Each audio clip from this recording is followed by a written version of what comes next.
বিসমিল্লাহির রহমানির রহিম। সম্মানিত দর্শক শ্রোতা, সালাম নেবেন। আসসালামু আলাইকুম ওয়া রাহমাতুল্লাহ। শুরুতেই আমরা পেশাগত অধিকার আদায়ে আন্দোলনের কথা বলছি না। প্রথমত আমরা কূটনৈতিক দৌড়ঝাঁপের মাধ্যমে সকল দফতরে গিয়ে আমাদের সমস্যাগুলো সমাধান করার চেষ্টা করব।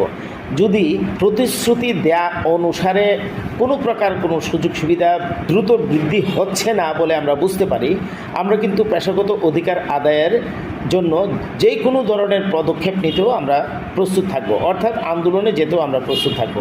সারা বাংলাদেশের শিক্ষক কর্মচারীদের মধ্যে যদি মাত্র 20% শিক্ষক এবং কর্মচারী উপস্থিত হয়, আমরা আমাদের দাবির সুস্পষ্ট ঘোষণা নিয়ে আমরা ফিরতে পারবো।